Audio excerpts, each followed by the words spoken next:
to Conley Stadium at Woburn Memorial High School for today's 125th Thanksgiving Day matchup between the visiting Winchester Red and Black and your Woburn Tanners.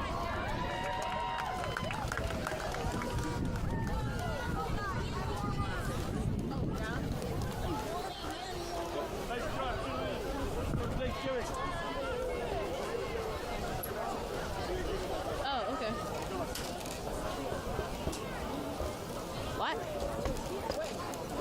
Oh.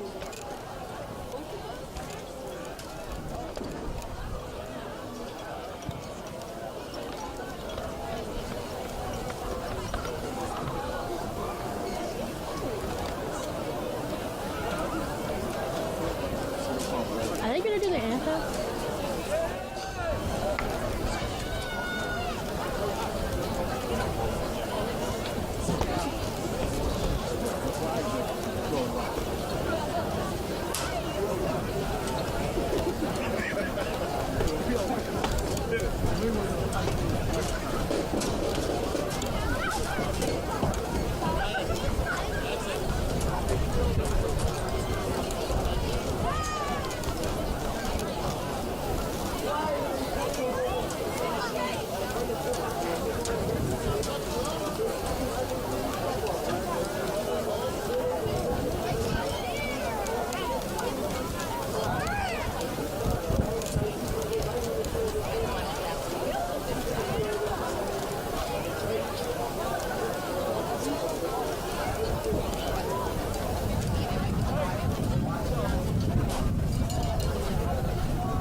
Woburn has won the toss and will receive.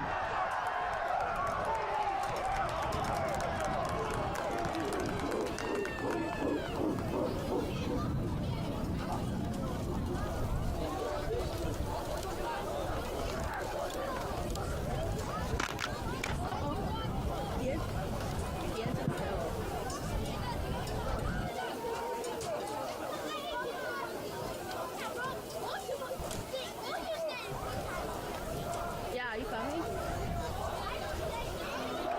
Okay. Ladies and gentlemen, please rise and remove your hats for the playing of our national anthem.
We are underway from Garland Memorial Stadium here on Thanksgiving morning as the Woburn Tanners and Winchester Red and Black get set for their 125th all-time meeting. I'm Joey Matroni alongside Zeke Altman. Zeke, it's great to be back here on WPMC for some rivalry high school football. There's no place in this world I'd rather be than Connolly Stadium right now for Woburn versus Winchester. We're here on Thanksgiving with you, Joey Matroni, for this matchup. And obviously you got to go with your turkey, mashed potatoes, cranberry sauce, but always first in this city is Woburn versus Winchester, and I wouldn't have it any other way. The Woburn offense gets under center, and it's an early offsides, it seems, from the Winchester front seven, and they'll gain 5 yards right off the bat before Aiden Wood can even get a touch of the ball. Look, you know how powered this Winchester team is, obviously making it to the state semifinals this season. So Woburn are going to have to force some unforced errors, actually, and Winchester are going to have to just play their game if they want to win this one. But Woburn, they might have some tricks up their sleeves, obviously with Mr. Quayle, with head coach Jack Belcher. Actually has a nephew that coaches quarterbacks at UMass. Aiden Wood under center as a man comes in motion. The handoff goes that way on a sweep motion, and just outside the 30-yard line, the tackle is made. That was number 16, Jonathan Verdier, on the carry on the jet sweep motion on the first offensive play of the day. Now, the key for Aiden Wood is you don't want to go backwards, right, Joey? You don't want to go backwards. You always want to keep going forward. Then the offsides is a perfect way to start off your drive. Now you move to a second down and about 5 with that no gain. Kind of opens up your playbook a little bit. Aiden Wood goes back under center with the dual backs in the backfield with a wide receiver out to the bottom of your screen. As Wood will look to pass on a sprint out, now will scramble, now firing deep. Pass is intercepted around the 50-yard line. A big play there by the Winchester Red and Black. So despite the early penalty, they make the first turnover of the game, and it's an interception. Boy, oh boy, that's their kicker, William Bolognese, that makes the interception. He's their kicker. He also plays wide receiver and defensive back. So one of the stars of this team coming up big. Obviously, Aiden Wood was rolling out right and had a player open. It was Jason Barrett on the sort of crossing route while Wood was rolling out right, but he tried to find him just underthrown, and Bolognese capitalized. Zeke, you mentioned errors at the start of this game, and a team that's 10-1 like the Winchester Red and Black are going to capitalize on every mistake that Woburn makes, but they make an early tackle in the backfield. That's number 55, Phoenix Carter Barshard with the tackle, and the run goes nowhere on the first play of the game for the Red and Black on offense. That's great from Carter Barchard, just stepping up there in the hole, finding the running back. Great job by Carter Barchard there. Roman O'Connell, the quarterback, number 12 for the Red and Black, gets the quick screen out wide immediately across midfield into the 45 near the 40-yard line.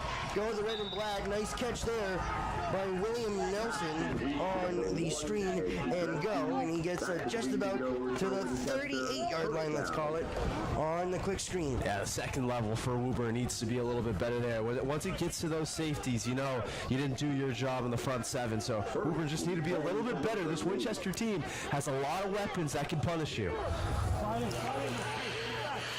Nicky Rotundi in the backfield with O'Connell as O'Connell remains in the shotgun. Man came in motion. Now Rotundi gets the handoff again. He does get to the second level just about there and taken down at the 35-yard line. So a better run after his first one gets the Red and Black offense to the 35. Yeah, flag came in there late. I'm going to think it's a holding there on Winchester, and I do believe that's what they called. It looked like Knievi was trying to make the tackle, and you know when Thomas Knievi doesn't get to a tackle, probably something was a little bit illegal on the other side. That will push the Red and Black offense back to just about the 48-yard line, so 10 yards from the original spot there, as O'Connell remains in the shotgun, waiting for the snap. Now he'll look back to his sideline for the play. Rotundi remains in the backfield, and number 17, William Bolognese, remains the top receiver as the handoff goes back to Rotundi again. The Tanners converge for a tackle just across the 45-yard line. Yeah, great tackle there from Mason Doherty, stepping up there in the hole, finding the running back, taking him down. Good play there on first down and continue the long set of downs for Winchester. 2nd and 16 coming up from the 43-yard line for the red and black offense. O'Connell's been in the shotgun for the majority of this start. Free rusher coming and a quick screen. A beautiful tackle and great defense there by the Tanners to shut that screen down early. You know, it's all about Gavin Driscoll, Joey. He steps up and gets to the quarterback there, forces kind of a safe pass option there. The linebackers there to clobber up the screen pass from Winchester. So a really good job collectively by the Woburn defense. 3rd down and long coming up here for the red and black after a wonderful play there from the defense of the Tanners. Bolognese remains the receiver out wide to the bottom of your screen with an offset receiver in the slot. O'Connell remaining in the shotgun as well. Now 81 comes in motion for the Winchester red and black. O'Connell waiting for the shotgun snap, waits around, looking to go deep, pump fake, still has it, over the middle, it's caught. 1st down and much more. Down the sideline he goes, still alive, and it's a touchdown for the red and black. That's number 1, Ted Berdeski with the receiving touchdown there, and the red and black open up the scoring here at Common Memorial Stadium. Credit to Winchester's offensive line. Gave O'Connell so much time in the pocket. He was able to step up. Credit to him and find Berdeski rolling all the way across midfield, and he broke a couple tackles to get there.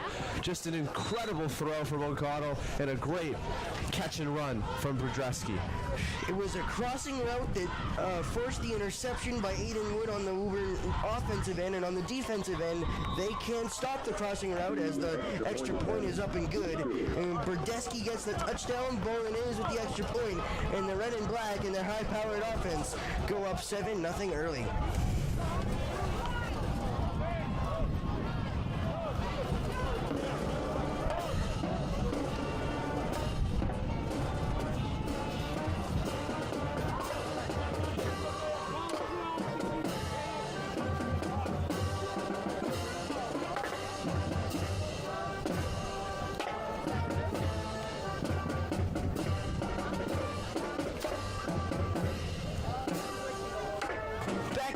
Public Media Center after the Winchester Red and Black open up the scoring after they complete the drive after getting the interception earlier on from Aiden Wood, and now Aiden Wood will get a second chance on offense as the kick by Bolognese is up, and the Tanners will take it across the 20 now, looking for the angle, and taken down at the 25 is number 4 for the Tanners. That is Mason Doherty on the return.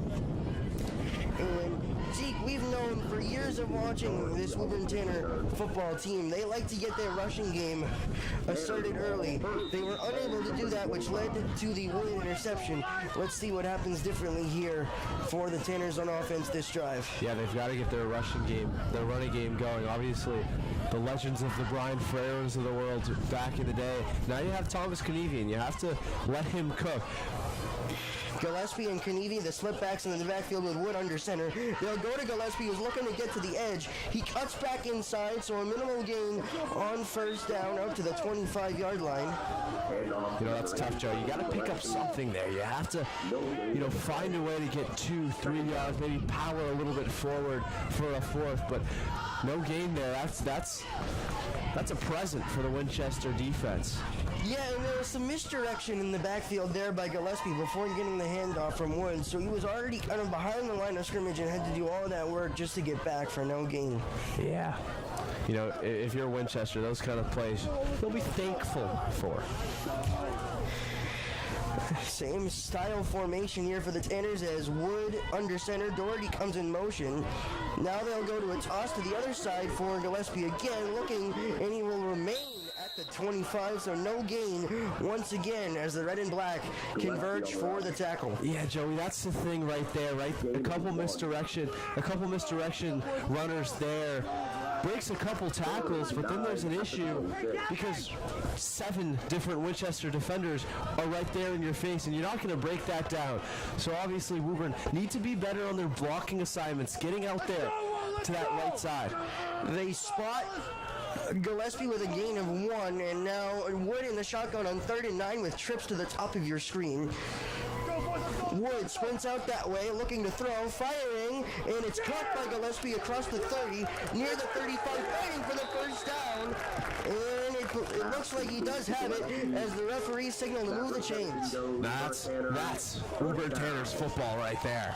Just the catch by Gillespie and then the power forward churning for those extra 3 yards. That's passion, that's commitment, and that's the wanting it on Thanksgiving. Using the run to open up the pass, that's what Jack Belcher wants to do. It was a 3rd and long situation there on a 3rd and 9, needing something from the pass, and Gillespie and Wood connect there for the gain and the first down. Now full house backfield as the Tanners look to keep it rolling with Wood under center. He will take the snap and go up the middle, and there goes the runner. It's Gillespie again, just near the 50-yard line. He'll be taken down at the 48. No, that's what one play can do to you. The prior play, Gillespie churning out for that first down, gives you confidence. You go into the next play, you bring the full house backfield in, give Gillespie some support. He runs right down the middle for double-digit yards. He picks up first downs on back-to-back plays as the Tanners offense finally gaining some rhythm after the interception on the first drive. Kennedy in a 3-point stance on the backfield with Wood under center. They will go to Gillespie again, looking to bounce to the outside. Great coverage there by the Winchester Red and Black front 7, and he's taken down at the 45-yard line. Yeah, right through that B gap there for Gillespie. He's finding his rhythm, right? And the offensive line also finding their rhythm, doing a great job blocking, especially that left guard, left tackle slot. Finding Gillespie lanes and angles. Every time kind of Woburn roll right, it's been okay. Not too much going on, but that left side really providing an outlet for Gillespie and Kennedy. Aiden Wood finishes his conference with head coach Jack Belcher getting the play call as he heads back into the huddle now as they break the huddle at the 45-yard line. Tanners remain in a full house backfield with 2 fullbacks and Gillespie the lone H-back as well. Wood with a ball on the ground, it seemed. The bunched backfield there turned into a mistake there from the Tanner, Zeke. Yeah, that's what I'm talking about. Just staying ahead of the downs right there. You can't do that. You can't waste a play like that. 2nd and 5, that run by Gillespie got them into a good spot, but now you're facing a 3rd and a little bit long because of that mistake. 3rd and 5, ball spotted at it looks like the 46-yard line for the Tanners as Wood gets back into a huddle. Zeke, what do you think? The Tanners looking to pass here again or kind of assert their strength in the run game? I think you got to pass here. Look for the play action, though. Wood hands it off to Gillespie, and a wonderful tackle there by the Winchester Red and Black, number 18. That is a tackle by number 18, Quinn Pimentel, for the 3rd down tackle. Boy, Joe, you can see what they were doing there. You can see the success they had on the run plays, the plays prior. But I don't know, I think you go for a play action. You have the full house backfield. You fake him out with that. Have maybe a tight end go out, post route. That stuff could work, but now it looks like they're going to go punt. They briefly end the offense out on the field, but they do elect to punt the ball. Line drive kick off the hands of number 5, still loose on the ground, and still loose. Tanners believe they have it, looking for a signal. So the ball actually rolled out of bounds off of a Winchester player. It's just kept rolling like a bowling ball on the far sideline, 3-yard line. So that's where they're going to spot, and that's where O'Connell and the Winchester offense will start. That's my mistake, but... Oh, no, Joey, not your mistake. Looking at the excitement on the Tanner sideline, for a moment it looked like they had it, but they do, no matter what, in the Red and Black offense back deep. They had success with the Berdesky touchdown. And we haven't yet to see much from Yanni DePrimo, who we heard a lot about heading into this game.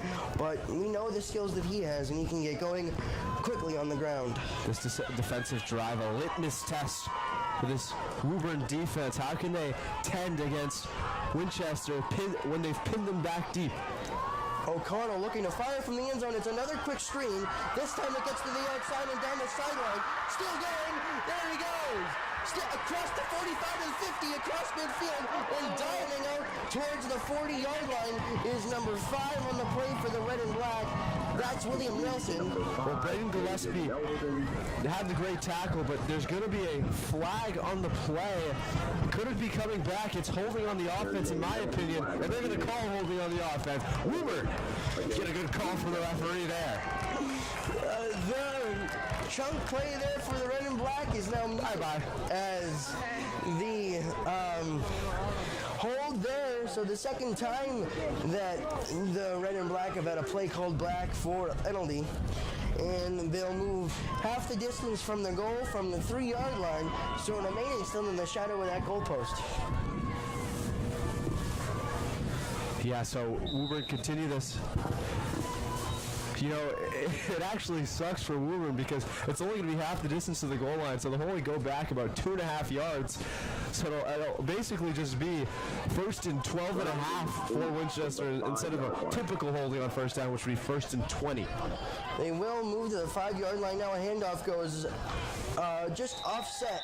The Tanners remain in the backfield, so a good tackle there by a multitude of Tanners to limit the damage.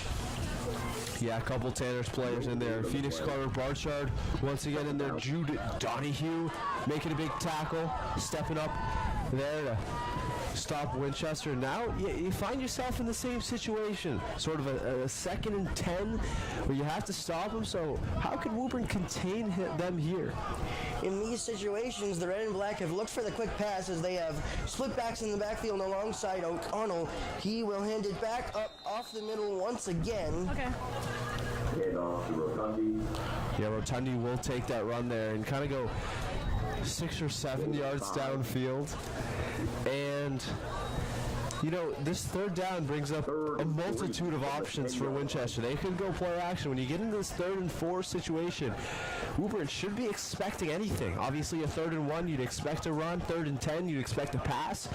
But this 3rd and 4, you know, middle ground, you have to look at a lot of things here and kind of analyze what each team is bringing out.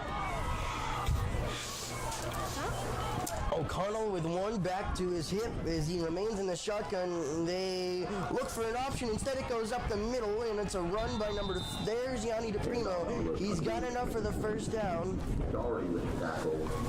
Yeah, I really liked that play call from Winchester. I like what they did there. A little draw play, let the blockers get upfield, created space for Rotundi and DePrimo, and got the 1st down.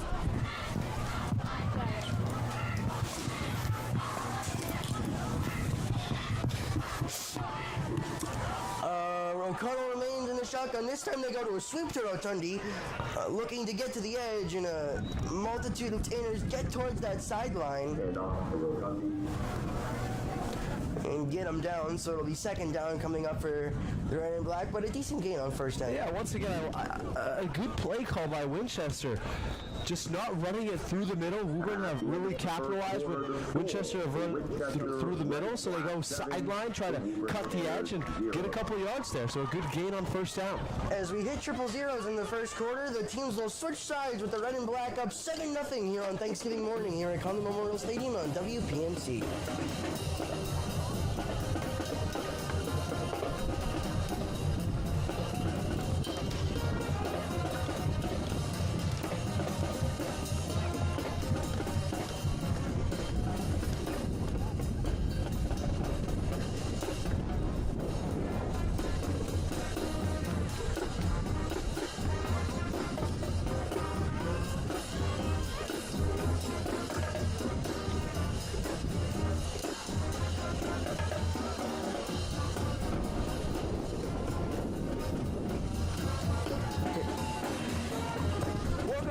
WPNC as we're delighted to be joined by former Woburn Tanner quarterback Hadi Bilal and former colleague of ours Tanners here at WPMC. Howdy. Great to have you with us here on this Thanksgiving morning football game with the Tanners down 7-0. But we know what these Tanner football rivalries are, and these are the type of games where you can throw the records out the window. Oh, of course. I mean, thank you guys for having me here. I mean, the lovely thing about Thanksgiving is that as rivalries are rivalries, so like anything can happen. Records, like you said, records don't matter. I mean, you can think about some of the games that when I was here as a Woburn Tanner, you can think of 2021 in Fenway when Woburn had a much better team, you could say, on paper, but Winchester fought to the very end, and obviously remember that Ryan Lush amazing last play. So yeah, rivalries don't matter, and obviously in this case, this year, we have Winchester having a much better team on paper than Woburn, but like I said, anything that happens in these rivalry games, especially Thanksgiving, it means a lot to these kids, so excited to see what will happen the rest of the way. Rotundi sprawls out across the 20 on the second down run to bring up third down. Well, howdy. Obviously, 11:37 left in this second quarter. What's been going on for you? How's your life? Obviously, we haven't heard from you at Woburn Public Media Center. You've been like a ghost, Casper. Yeah, I mean, I was here in the last year's game against Reading. Unfortunately, that was quite a blowout. I don't know if many people saw that one. Oh. Tanners just missed intercepting the screen. Now if it goes outside to Rotundi across the 30 near the 35-yard line. Plenty enough for the first down, and this drive will continue for Winchester. Yeah, but anyways, it's great to be back, and good to see you guys. Happy Thanksgiving. Happy Thanksgiving. What's your favorite Thanksgiving tradition, meal, food? Obviously football. We don't want to be basic. That's the obvious one. Oh yeah, football is definitely number one, but if I had to pick a food, man, like, I know a lot of people say it's not about the turkey, it's all about the sides, but I gotta disagree. I think I'm all for the turkey. I love my protein. Handoff up the middle now across the near the 40-yard line. Staying on his feet is the runner Rotundi, and just out of bounds near the 50-yard line. Will be taken down actually at the 45. You know, Joey, back to the football. I mean, Winchester really finding a rhythm in their run game. That left side doing a really good job getting Rotundi a lane out to that sideline. So when he gets to the sideline, it's really about the corners making tackles. And Woburn doing a good job when it gets to that third level, but other than that, their linebackers have to be better at breaking down the tackles of Winchester. They remain on the ground here. This time, great penetration by the Tanner front 7 in the back. Tanners believe they have it, waiting for a signal. They're waiting for a signal. Head coach Jack Belcher all the way on the field. Near the 36-yard line as Belcher's waiting for. And it looks like they're going to give it back to Winchester here. The ball came out, and it was a really good tackle by Braden Piscini, who stepped up there. The ball came out, and they're just going to give it right back to Winchester. Jack Belcher just wishing the refs a happy Thanksgiving there. The red and black do fall back on the football, but that brings up a 2nd and 16 as we are under 10 minutes to go here in the first half. Red and black up 7. Same tackle thrown once again. 2 Tanners in the backfield. That's number 54 on the tackle. That's Nick Black right there. Step it up in the backfield and making a big tackle on Rotundi, who was going nowhere. Tanners push the red and black back even further as they bring up a third down. 3rd and 17, so a 3rd and long situation. O'Connell kind of forced into a passing situation, it seems here, as he'll drop back into the shotgun. Here comes some pressure. Looking deep down the field, he's got a man, and it is caught. And once again, the Tanners get beat deep for a touchdown. Oh, mighty Ted Burdesky once again. When the Tanners have Winchester pinned deep on a 3rd and very long, it seems like that's when O'Connell shines the most, finding Burdesky on a deep crossing route. But there is a flag on the field. It was a personal foul on sportsmanlike conduct going against Winchester. The touchdown will stand. Yeah, another time where they find Burdesky on that deep route, and Woburn just can't find him. It's not great coverage, not great focus, but they have to refocus here and try to figure out something. But that's 14 points off a 3rd and long for the red and black. As Bolognese Hines waits to complete the extra point, still looking towards the scoreboard. Now he'll get set. As you've got a Winchester coach having a discussion with the head referee of this morning's ball game.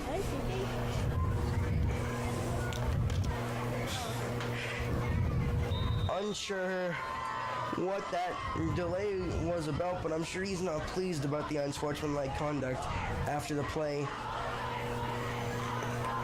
Snap down, kick is up, and the kick is good as Bolognese does make it 14-0. Hottie, what'd you think of that drive? Yeah, I just want to say, literally the first rule you're taught as a safety is to never let anyone behind you, and that was a textbook of a reason not to do exactly what they did. They had I think it was, who was it? It was Ted Perdusky, and he ran right past the two safeties in the backfield. The safeties couldn't help him. He let him right behind him, and just let Ronan O'Connell. Obviously, he's been amazing on these third and long situations, giving his offensive line, giving him enough time in the pocket. It was only a matter of time before he saw him open. Yeah, I totally agree with you, Hottie. I thought, the first touchdown that Winchester scored, credit to the safeties. They, it wasn't behind them. It was a run pass and used that speed, but that time right behind them. Give him a couple seconds in the pocket, O'Connell, and he's going to fire it. And just a deep ball of magic for Berdesky. But now, once again, how can Aiden Wood respond, and how can this Woburn offense respond? It's been a couple of drives of really not much going on. A couple, first downs that barely happened, but that ball's going to float out of bounds, so a flag will come on there. Doherty does let the kick squirt out of bounds. Joey, obviously Thanksgiving football today, so I think we do a little bit of prediction for the NFL games later. We're gonna take a look, and we'll go Hottie first because he's our coveted guest. So Packers Lions today, Hottie, where are we going with this? Yeah, I mean, both teams have been playing well this season. This one, I got to give it to the Lions. You got Goff getting heated up. You got Jahmyr Gibbs getting fired up. Like, their offense is doing very well in the last few games, in the stretch. I think that's just going to carry on. The Lions going to win this one. It's like two peas in a pod, Lions and Thanksgiving. I mean, let the guys eat their turkey, right? So I got the Lions with that one too. What about you, Joey? That's exactly where I was headed, Zeke. The atmosphere inside Ford Field on Thanksgiving is unlike much that you see in the NFL, as we're set and back with the Tanner offense with Wood in the shotgun with two split backs. He will go for another sweep once again, looking to get to the edge. He's got some room across the 45, and down near the 43 is number 16. That is Jonathan Verdier on the sweep run once again. Yeah, I really liked that play from Jack Belcher and the Woburn offense, because it's different, right? You're not going right up the middle with a run. You're not trying to use the offensive line that really hasn't provided you many running lanes so far, but you're going to go all the way to the sideline, kind of similar to what Winchester were doing. So a good first play there on first down. Wood remains under center. Now he'll fake the handoff. Still going to look for a play action. Now some pressure coming from his blind side. Looking for a man coming down to the 30-yard line to make the catch. Here's number 6. That is Braden Piscini with the catch. One of the better throws we've seen from Wood here in this game. Yeah, great job knowing that only Braden Piscini could get to the ball where he threw it. And a good readjustment by Piscini to get back to the football, kind of dive a little bit forward on the ground to get the yards. So another first down for Woburn in really good field position because of the kick going out of bounds from Winchester. So you're looking at about 29 yards to the end zone. On the Winchester 29, as Zeke said, the offense continues with Wood in the shotgun with a running back to his right hip. Wood will keep it himself this time on a quarterback power. The defense from Winchester snuffed that one out pretty quickly, and it's a minimal gain for Wood. Now, what I'll say is at least they get a yard. A couple plays earlier, they're getting pinned back 4 yards, 5 yards back.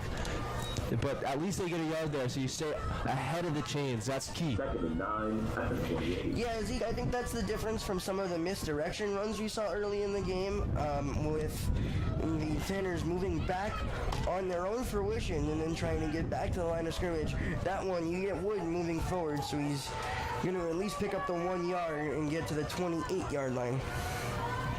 As he'll now remain under center in an I-form formation, waiting for the snap. He will hand it off, going up the middle to Gillespie, across the 25 and taken down near the 24 will be Braden, and that'll bring up a third down. Another great play call. I really like that one because you're getting outside of the hashes, not going right up the middle. Obviously, when you have the guards and you have the centers to do it, you can go right up the middle. But Woburn, they're very young. They're a very young team, inexperienced, especially in these rivalry games. So a good run there creates another 3rd and 4 situation where you think in play action, you never know what you can get here. 3rd and 4 with Wood remaining under center. Knievy and Gillespie the backs. This one goes to Thomas up the middle, using his strength to pick up the first down and a little bit more. And that's great. Obviously, that time it is a run up the middle, but you know, when you sell everything, you can, because you have so many options to go to. Winchester don't know what to expect, so they're committing guys all around the field. What'd you like about that one, Hottie? Yeah, I was glad to see Thomas Knievy establish his run. He's a great first down. Speaking of this whole drive, they've been driving this whole time, finding some good plays. Still haven't seen the pass yet. The run's being established. You think you'd see a little play action here and there near the Indy red zone? They pick up the first down with Wood remaining under center. Let's see if it's a play action from the 13-yard line on 1st and 10.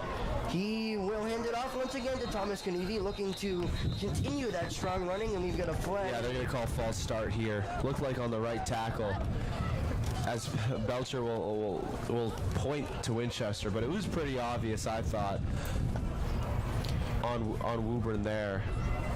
But they're actually going to call offsides. They do end up calling offsides. Wow, I thought it was point blank. Offside. I thought it was an offsides, actually. What are you talking about? That'll push the Tanners 5 yards closer to the 8-yard line off the 13. It's a good call from the referees, I thought. You see an offsides there, Hottie? Well, I think if the defensive player enters neutral zone and causes an offensive player to react, I think that can account for a neutral zone infraction or probably an offsides in this case. Here's the full house backfield from the 8-yard line. The handoff going up the middle to Gillespie, and he stopped right at the point of contention. Yeah, really good tackle there by Sean Garrett of Winchester, just stepping up there into the lane and taking down the Woburn running back. It's another packed Woburn crowd here at Connolly Stadium. Obviously, 2 years ago, we had that same crowd, and it was Caden Davis who had that game-winning touchdown, smacking that left pylon. That's such a great memory, obviously. Joe, your call in that game was just unbelievable. Thank you. Hottie was on the sidelines for that. Was that touchdown enjoyable? That was from your very enjoyable. Basically childhood friend? Exactly, yeah. We were down quite a bit at halftime. We had to get something going. Halftime, I made some adjustments, and it's just those two guys, Kane Davis, Brian Ferrer, putting the game on their back, and just unbelievable showing out from them. And I'll never forget that play from Kane Davis getting that left pylon on the north end zone, and the rest is history. Now, so Woburn call a timeout here, Hottie. 2nd and 5, obviously at their own at Winchester's 8-yard line. What's the discussion here with Coach Belcher in this huddle? Yeah, like we said earlier, like you could think about that play action, but maybe some reverse psychology. Maybe Winchester's expecting the play action, so you run it again up the middle with Thomas Knievy, because you can never go wrong running with Thomas Knievy. But yeah, I still wouldn't be surprised with the play action. I mean, it's worth, before going with the pass play in the red zone, to have a little discussion beforehand. But if it doesn't look good, what the defense looks like doesn't look good, then I don't see how you go wrong running with Knievy. Yeah, so, Joey, what would you think here for this? From a passing standpoint, I think you've seen the most success from Wood on those sprint outs. So if you're going to draw up a play here, if you're the Tanners, going to continue to look to that sprint out and then kind of level the receivers, all flooding towards one side of the end zone, and then whichever throw Wood likes best, then he can make the decision to either head towards the end zone with the throw, or if he's sprinting out already, then he can take it himself as well. Well, the key here is you got to get a touchdown on this drive to cut the score in half, because you don't want Winchester with the ball with the potential of a 2-1, a 2-for-1 with 3:45 left in this second quarter, because you know what they're capable of. Tanners go with a full house backfield with Gillespie almost standing straight up and Wood under center. They will go to Gillespie up the middle, still fighting, and I think he got it, Joey. I do think he got it. He'll have enough for the first down, and they'll mark him down at the 2-yard line. And I believe off the offsides were originally headed for a 1st and 5, so that'll pick up the first down.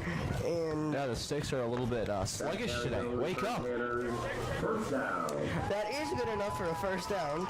So the Tanners will have 4 chances to punch this into the end zone with under 4 minutes to go in the first half. As you said, Zeke, the 21-0 deficit that the Tanners are at the possibility of facing, that one you just can't have.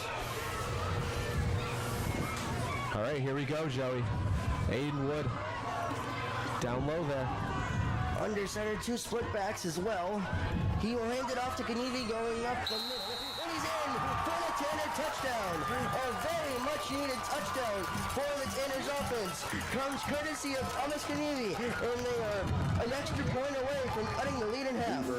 And so many times we saw that play in our high school tenure, Joey, with Brian Ferreira just trying to power his way through the fullback. That time Braden Gillespie, and a really good job by Kanivi just staying put, staying up, staying powerful to put the Tanners back the deficit to 7. Gail Cirillo knocks down the extra point. It is 14-7 in favor of the red and black, but the Tanners get their much-needed score and cut the lead in half.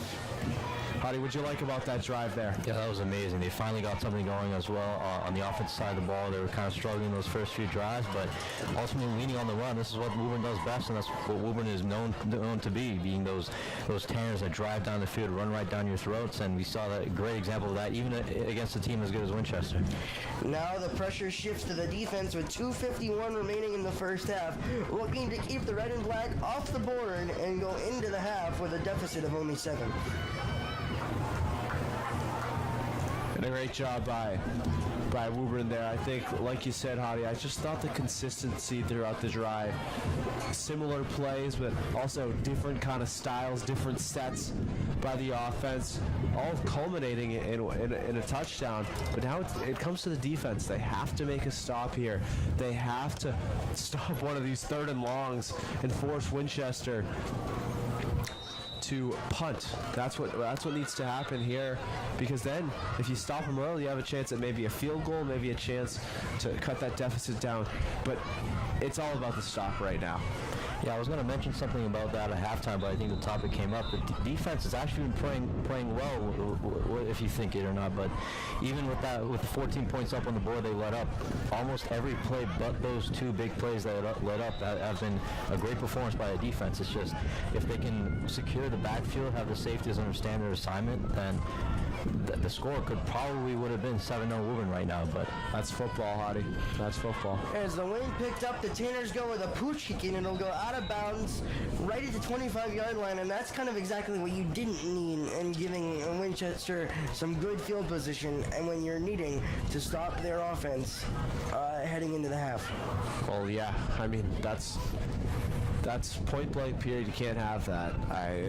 As a defense, you get pinned back all the way, and you have to start at this 35-yard line opposed to maybe a 20 or a 25. So this is a first down that you don't get the reassurance of.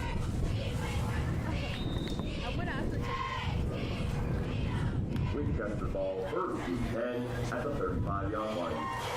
Winchester gets it going once again on offense with O'Connell in the shotgun on the 35-yard line of their own. He will hand it off, going to the outside and along the 35-yard line and now across the 40 with a flag coming out late. That was holding. Once again, they're trying to hold Thomas Knievy, hold him back, and it was completely obvious, I thought, because Knievy was trying to get to the running back out of the backfield and just got held. So a simple call by the referee. I don't know why he waited so long, to be honest with you. Once again, we said it earlier, Hottie. I know how good Thomas Knievy is and how good he was in practice when you were there. But when Thomas Knievy can't get to a running back, you know, there was something illegal. Exactly. If Thomas Knievy cannot get to a tackle, then something probably illegal probably happened. So, no, I agree with you on that. What's he do every day in practice that makes him so good? Just the work ethic, the grit.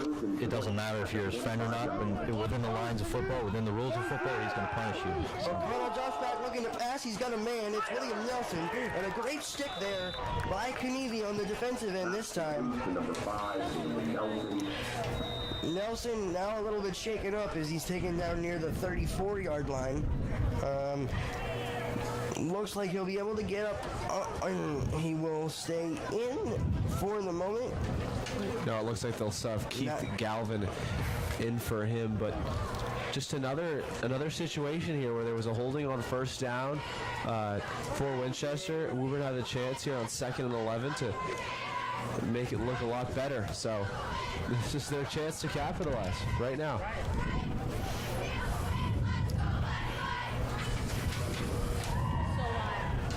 Ted Berdesky lined up one-on-one to the top of your screen with O'Connell in the shotgun, and a trips to the other side as a man comes in motion for Winchester. Now a quick throw headed that way towards Berdesky. This time the Tanners converge, and great stop there. And now, Joey, we find ourselves in a very, very similar situation. A 3rd and 9 here, another 3rd and long. Who do they have to stop? It's Ted Berdesky. We'll see where he is on the field and track. I see him in the huddle there, but it's all about O'Connell and finding Berdesky. That's what it's been about, but let's see if it's about a sack here. See if Woburn can get to the quarterback. O'Connell fakes the handoff to play action, looking over the middle. He's got his man across the 50-yard line near the 45, and they got the first down. And the drive will continue for the Red and Black. So once again, the Tanners unable to get off the field on 3rd down. Yeah, just so simple there. Obviously, a lot of the attention on Berdesky on that near side. But obviously, Woburn also sending 5 in pressure, leaving Bolognese wide open on the far sideline. Adi, what did you see on the pass coverage there for the Tanners that left their receiver open? I think the pressure was a great idea. However, let's see this play. As O'Connell's looking, he thought about going deep off the hands of number 81. Yeah, I was going to say it on the last play. I think everyone who was paying attention to this game knew the ball was going to probably Berdesky, but even then, they left him one-on-one on the near side of the field, which I thought was quite interesting. I know you guys are they're rushing 5, but leaving him one-on-one on the near side, well, you know, on the past 2 big third and longs, he got the long catch down the field. I don't know if that was the right idea. I don't know what they were thinking there. Michael Ficacello, the receiver there on that one, or tight end, I should say, rather, was open. Saw some green grass ahead of him, Zeke, and it looked like he forgot to bring the ball in before moving down the field. Yeah, a little bit too focused on getting extra 15 yards before catching the ball to get the 15 yards you already had. Ficacello, I mean, that's an Italian name if I've ever heard one. Stoppage here, and it looks like Winchester took a timeout with just about 1:13 remaining in this first half. Honey, what do Woburn have to do to make a stop? Obviously, a back-breaking 3rd down conversion. Yeah, really those 3rd down conversions are killing Woburn at this point. If they can get the stops they were due to get earlier in this game, apart from those 2 huge plays, I think what they're doing right now is exactly what they need to still be doing. They're doing quite a good job on defense. It's just past the second level, allowing the receivers to just run right past the DBs like that. That's got to be fixed. Maybe some help with zone coverage, maybe some help over the top. Obviously that didn't work, that one big play, but I think the DBs know that, the coaches understand that. They need to let the safeties understand that and re-emphasize nobody's behind you. You know, I thought this game for Winchester was a potential trap game because it's right before Thanksgiving. You really had a long playoff run there, but they've come to Woburn and really played hard. Now looking to once again fire it deep. Nobody's open. He'll instead take off on his own, and he'll be nearly tripped up around the 40, staying on his feet, and then a convergence of Tanners make the tackle. That's another issue of just not getting to the quarterback, giving him so much time. And once he went through all of his different reads and said, hey, I don't have a pass here, he just stepped up in the pocket and ran, and he ran with precision, obviously creating a third down now and 4. So another big chance for Woburn to capitalize. Yeah, credit to the Winchester offensive linemen for allowing the Winchester playbook to just completely open up. You want to rush 5, well, they're going to get one of their great receivers one-on-one. You want to do a regular defensive concept, then Ronan O'Connell can just read through all his reads just this last play and decide, hey, I just want to run it, and he's got some open grass in front of me. On a 3rd and 4 with less than a minute left to go in the first half, do we think that the Red and Black are in 4-down territory trying to keep the ball out of Woburn's hands? Yeah, I think so. Obviously, Bolognese is a good kicker, but it's high school, man. There's no way that they're going to go to Bolognese in this situation. What's looking like a 55, 56-yard field goal in pretty good Woburn wins right now. Hadi, what would you be looking at? Well, I don't think it would have been a problem when they had Kieran Core a few years back, but obviously they don't have him now. So, especially like you said in high school, a 50-plus yard field goal, that's... And if you're Wayne Pandolph in the Winchester offense, and you had Kieran Core, you want to show your shiny toy, right? Oh, of course. Unbalanced. Winchester will go with trips to the top of your screen with Burdesky in the backfield, and they run an option this time out to Rotundi, and he's staying on his feet now, sprawling, and it looks like he's got enough for the first down. So the drive continues once again. Yeah, it looked like Knievi had his leg there right before the first down marker, but just that one little jump from Rotundi got him over the first down, and just 3 yards past. And they're going quick. Clock continues to roll. O'Connell looking, still escaping the defense. It looks like there's a hold there. The flag does come down. The pass is incomplete, but the Tanners defensive line got there very quickly, and Winchester forced into a hold. Regardless of the flag there, I think that was the first great coverage play from the Woburn defense. They had everybody covered and right in their assignments, and that was an amazing show for the defense. Great coverage play and also great pressure there by Nick Black, who got to the quarterback, but a hold there are going to send Winchester back 10 yards, but my boy Nick Black getting to the quarterback. 34 seconds remaining in this first half as the Tanners will look to hold the Red and Black off the scoreboard, with the score still standing at 14-7 in favor of Winchester. But they're back near midfield now with under a minute to go.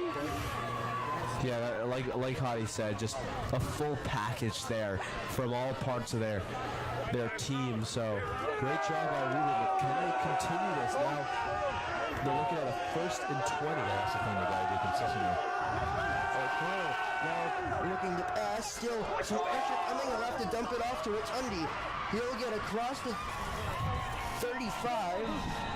Gets a lot of it back there with that play. Rotundi just had a chip block to start the play, and then just rolled out towards that right side wide open and just picked up as many yards as he could. Now it's a 2nd and 4.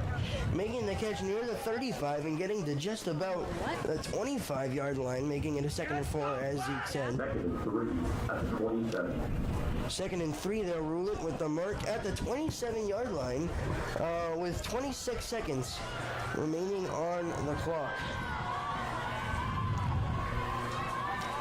O'Connell fakes the handoff play action, looking right now coming back towards the middle, and they'll dump it off the hands and incomplete. Once again, Ficacello unable to make the catch. Yeah, it was great coverage by Mason Doherty, though, but I don't think he knew it for 3 seconds there until he turned around at the last second. So a great job by Doherty, whether he knew it or not, sets up Winchester in yet another third down situation.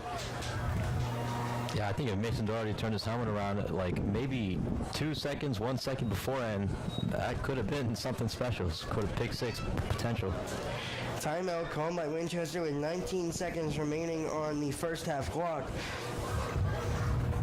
In the familiar third down situation that we've talked about so much this game so far for the Tanners, they've given up both of their touchdowns on third down connections from O'Connell to Brodesky, and look, just as we've said, trying to get off the field with no scoring for the Red and Black. Yeah, Winchester been perfect on third down conversions in this game so far. And it's been a credit to them. They've shown resilience. They've shown their experience in these big moments. Obviously, they got to a state semifinal, and you can see why, right? Yeah, and Zeke, we saw throughout the season just how good this Winchester offense has been. They come into this game with a point differential of plus 262, and that's with losing a game 49-0 to Catholic Memorial. Sheesh. That's some good stuff, right? Still so surprising that Catholic Memorial's Division II team. That should really be changed. Are you calling for an MIA change right now? Yeah, I am. I think everyone in the state probably agrees with that. O'Connell dropping back, looking to fire, pump fake, still some pressure coming down with fire on a cone out and deflected. And Tanners believe it's incomplete, and it looks as if it is incomplete. That'll bring up a fourth down. O'Connell immediately heading back to the sideline, looking to But the offense will stay on. Yeah, he's backing up. Towards the sideline to get the fourth down. Play call is O'Connell. 11 seconds left. With 11 seconds left, Zeke, I think their goal here is to take as much time as you can and take a shot to the end zone before half. Instead, they run with a handoff to Rotundi, looking to get to the outside. It is good enough for a first down and a timeout. The final one for Winchester, I believe, with about 6 seconds to go in the first half. Boy, they're not going to take a field goal. They're taking a shot to the end zone here, because if you wanted to take a field goal, you just take it on the play prior. Maybe one shot to the end zone here and then a field goal, but boy, I think Winchester prepared to really bring the hammer onto Woburn here. How do you feel, Woburn defense? You're looking to keep the Winchester offense in the middle of the field without timeouts, right? Oh yeah, you try to keep them in bounds 6 seconds. Any play in bounds will run out the clock. Winchester understands that. Like you said, Zeke, they're going to look for the end zone. If not, the field goal. It's too valuable, the field goal, because it'll put you up 2 possessions at the half. Right now it's 1 possession. So really that field goal is really key. And it was interesting they didn't go for it on that fourth down there and ran. But now that they're in this position, first down, and at the 19, 18-yard line, looking like they might take a shot to the end zone, especially with 6 seconds. Zeke, you know who we have to keep an eye on this play. It's Ted Brodesky, who's got the 2 touchdowns so far for the Red and Black offense, and he's just been doing it all with his speed. Yeah, it's bound to be a passing play. There's no really chance of a running play, but keep an eye on Rotundi out of the backfield, though. They've let him loose a couple times. Tanner's set to rush forward with O'Connell dropping back, looking to fire. He will go down the middle, and it is deflected and incomplete. Thomas Community makes the back down with 1 second remaining on the clock. Boy, if only he just tipped it up in the air for 1 more second. It looks like Winchester. It looks like that's it. That's the half right there. The final This is a. Winchester's not going to like that. They did see 0 on the clock. They did see the 1 second on the clock. The 1 second did for a moment run off the clock. The entire Woburn. That home field advantage right there. The entire Woburn team is headed to the locker room, and Winchester believes there's still 1 second on this clock. And a flag on the play. Wow, it looks okay, so it looks like it's back on. Quite the confusion here. And it looks like the whole sideline's coming back. No one knows what they're doing. Well, since there's no timeouts and there's an incomplete pass, how is this going to affect the play clock? Because the play clock should have been running if there was 1 second. Jeez, this is a lot of stuff we don't know here. As it's a little bit. Flag still on the field as now the referee does pick it up. Well, it's because of the flag. Play clock stops. Right. It's probably maybe a delay of game on the defense of some sort.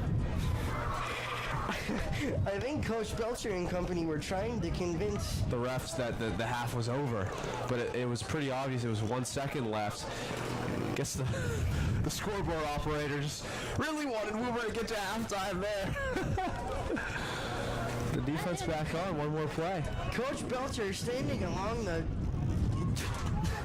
25-yard line looking to get an explanation here from one of the assistant referees. He's on the field. He's in the Winchester huddle.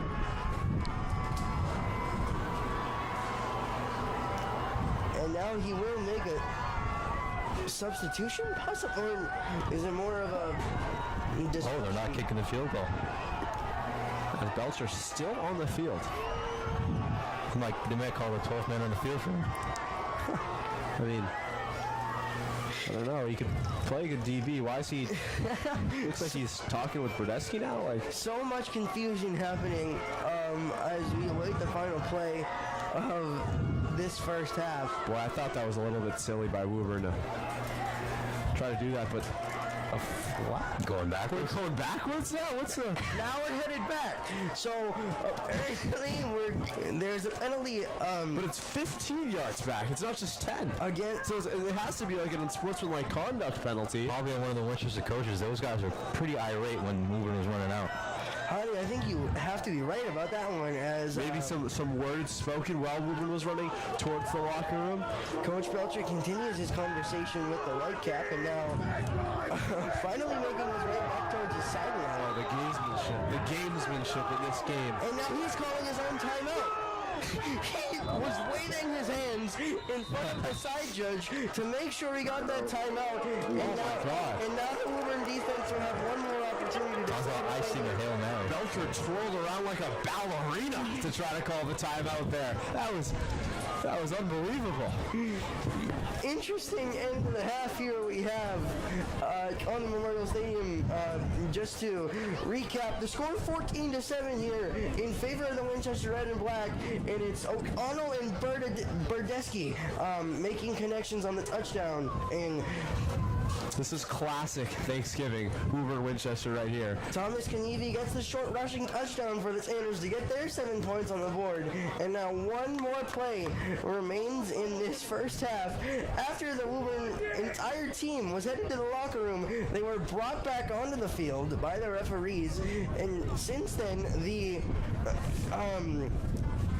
Winchester team has been brought back 15 yards for what we can only believe is some sort of personal foul related to how the Woburn team was headed back to the locker room. Yeah, I don't really know. I guess Belcher will make the case that there were zeros on the clock. So in that case, they can run back. Ball spotted at just about the 37-yard line. And the Red and Black will have one more opportunity to the end zone. Interesting to see the Tanner still rushing forward. O'Connell drops back, looking. Here comes the pressure. O'Connell sprints out, still alive. Now fires back across the field, and the runner is down. That's Rotundi who made the catch, and that's the end of the first half. Wow, what a way to end it. Run, Tanners, run. Go to that locker room, get warm, because this second half is about to be fun. Man, you could see it in just in that little small moment of time when everyone was so confused, but the angst was there. Both sides so passionate about this game. Thanksgiving, truly one of a kind.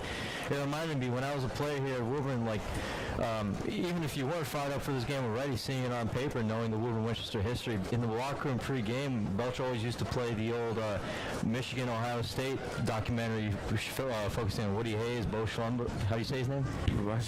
Schlumberg? You said it better than me. Yeah, no, that gets you. If Woburn Winchester going to get you fired up, that video will get you fired up, and you can see everyone's fired up for this game.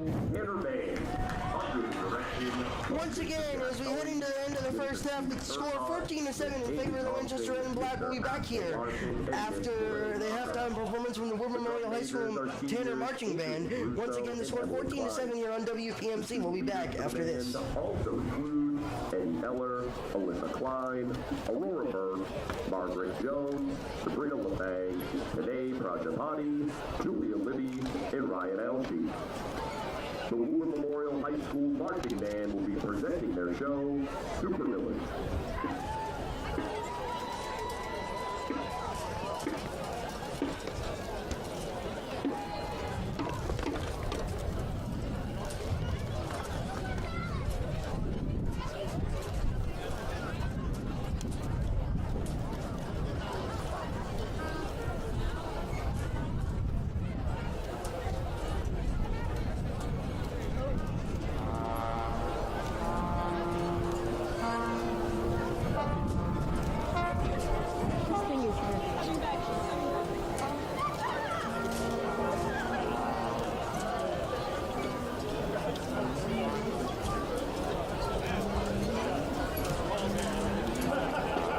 The what? The flock?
My back hurts.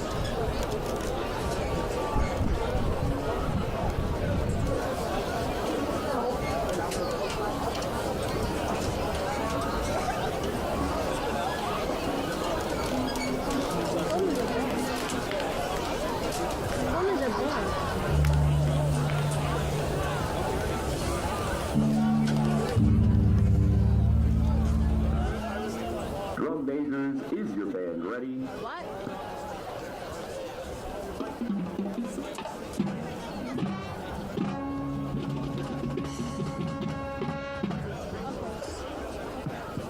Woburn Public Schools Visual and Performing Arts is proud to present the Woburn Memorial High School Tanner Band.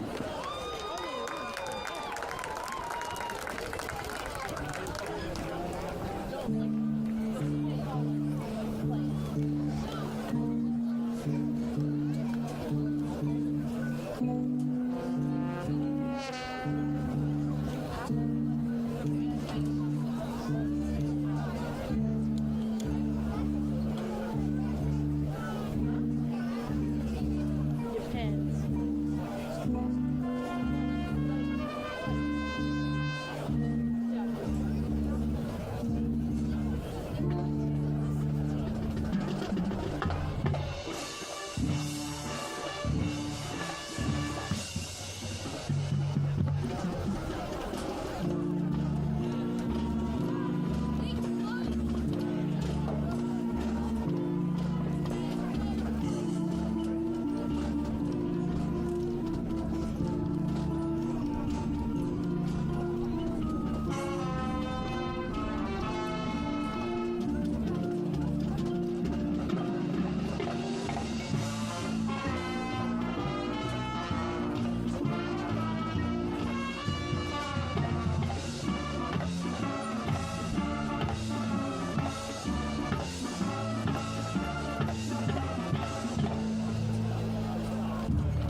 you next time.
Back here at Connolly Memorial Stadium for the second half of action. Winchester 14, Woburn 7. It was a fun first half filled with mayhem, contest, touchdowns, and a lot more. But we have I'm Zeke Allman with my good friends Joey Matroni and our special, just such a special guest, Hadi Bilal. But just want to talk about that first half. I'll start with you, Joey. What did you kind of notice with Woburn? What do they have to do better? Well, the first thing I can see is that it took them a while to get in their rhythm on offense, and we knew going in that they were going to continue to look to establish the run game. They were able to do that towards the end of the second half, getting that touchdown with Thomas Kanevi, and you expect more of the same. And then on defense, they struggled and giving up those deep balls to Berdeski, and then that's how they got those 2 touchdowns. But stopping them on that final play from the 37-yard line with 1 second left keeps the game at a 7-point game, and they're still very much within striking distance here in the second half. Well, waiting for both teams to come back on the field. We'll go to you, Hadi. What'd you notice about Winchester, and what do Woburn need to focus on? Actually, noting how good Winchester played this season, knowing their score differentials their entire way through, apart from the CM game, Woburn's actually playing quite a tight game. They're keeping them within 1 possession at the half. That's 2 full quarters, a whole half of football, keeping them in. And even then, like you mentioned in the first half, that those 2 touchdowns we saw were mostly just errors on the back end of the defensive end. So Woburn's playing a tight game right now. They have a shot. They completely have a shot. They have the offense is running, defense is doing well except for what I just mentioned. But rivalry game like you mentioned as well. Anything can happen. Third down was the name of the game in that first half. So set and ready for the second half for Woburn. Gail Cirillo lines up for the kick,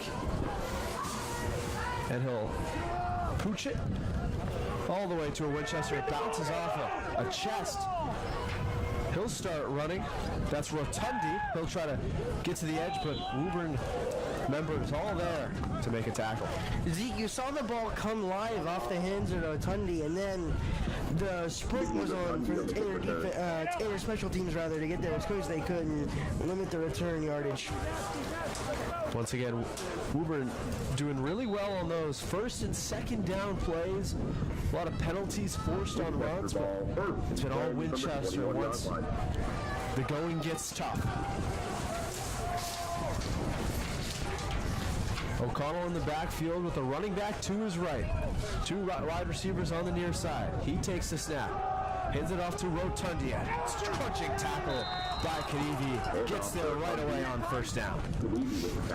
Kanivi went low on the runner there, Zeke, and he just took him down just across the 20-yard line. The ball stands. Another good tackle by Thomas Kanivi getting low. Now brings up second and 10, so no gain for Winchester. Once again, we were really good on first and second down on defense in this game, but they really haven't brought much pressure. O'Connell takes a snap, fakes the handoff to Rotundi. A little discombobulation there, and we were all over it there. Looked like O'Connell kept it on that one, Zeke, and multiple Tanners were there to meet him in the backfield. He was going nowhere. But Zeke, look where you're at now. Third and long. Third and long. Phoenix Carter Barchard got in the backfield and said hello to Aiden O'Connell. What looked like a play-action fake had a little bit of miscommunication, and O'Connell really had nowhere to go with the football except into the arms of Phoenix Carter Barchard. I think everyone on both sidelines know exactly where the ball's going. O'Connell looking deep. He's going to fire deep. Looking for Berdesky. A flag's going to go into the playing field as that one incomplete, but it looked obvious. That's going to be a defensive pass interference. Jack Severance had his hand on the shoulder pad of Berdesky all the way through, and that's where the penalty is going to come. Yeah, it was Jack Severance along with Mason Doherty out there on the coverage. But O'Connell knew exactly where he was going to go with the football. That comfort factor as a quarterback, Hottie. I think that was more of a compromise play from the defense side as well. I mean, would you rather give up a touchdown or 15 yards? I'll take the 15 yards any day of the week. So I think that was a strategic sort of DPI to prevent the prevent the touchdown. And still a little bit of a lack of adjustment on Berdesky in this game as he almost punished them a third time on third and long. Kind of the same thing every time. Yeah, Zeke, I think what that shows is the only way that Severance was able to stay with him is if he was holding him all the way through. Good point by Hottie. Just want to give up 15 yards. As Rotundi trying to find the edge here is met by a couple Tanners. That tackle led by Jaden Doherty, the junior. Doherty lowering the shoulder there to meet Rotundi where he was in a textbook tackle there. So once again, Woburn containing Winchester on first down, brings up a second and 7. Still in Winchester territory at around the 32. Ball set up on the left hash. Rotundi once again to the left. Bolognese also to his left. He'll take the snap. Hand off to Rotundi. He'll break a couple tackles. Finding green grass. Breaks another one. Here he goes. Pass midfield. Back to the 40. Into the 30. And a last gasp tackle by Braden Pizzini.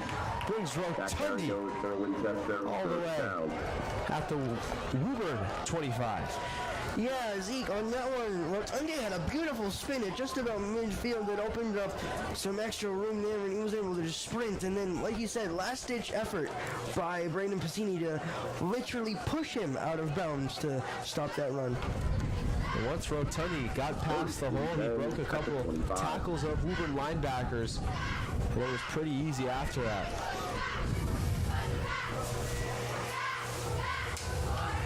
So now it's Winchester, 1st and 10 after that long Rotundi run. At the Woburn 25. O'Connell takes the snap. He'll hand it off to Rotundi once again. He'll churn for a couple extra yards. Looks to be a 5-yard gain there to set up a 2nd and 5. Into the red zone, Winchester go. Gain of 5. 2nd and 5 at the 20-yard line. What kind of runner is Rotundi, and why is it so successful? Well, we've seen him be successful in the going towards the outside, not up the middle, and just seeing that incredible speed, very explosive. The only way Woburn was able to get him out was pushing him out of bounds. Couldn't even get a clean tackle on him. He's very fast around the edge. Bordesky lined up one-on-one again. O'Connell takes a snap, finds Bordesky. Good call, Joey. He'll take it, and he'll run with it. Green grass ahead, Winchester. Make it a 2-score affair. 9:02 left to go in the 3rd quarter. The red and black up 13. Speaking of that speed. Once again, just a simple motion screen. They've been going to it all game long for the most part. Woburn's been there that time. Bordesky able to break through, and he's got his 3rd touchdown of the game. Boy, oh boy, they cannot stop the main man, Ted Bodreski, in this game. The extra point from Bolognese is up and good. So Winchester up 14, 9:02 to go in the 3rd quarter. We'll take a break here on WPMC.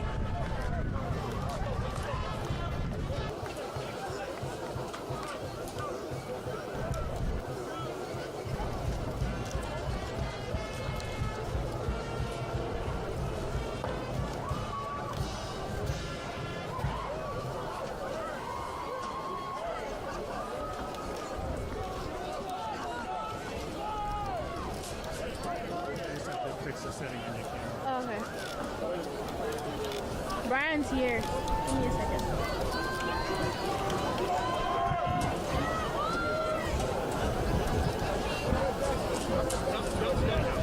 I'm not gonna get this. Hey, give me another 5 yards. Give me another 5.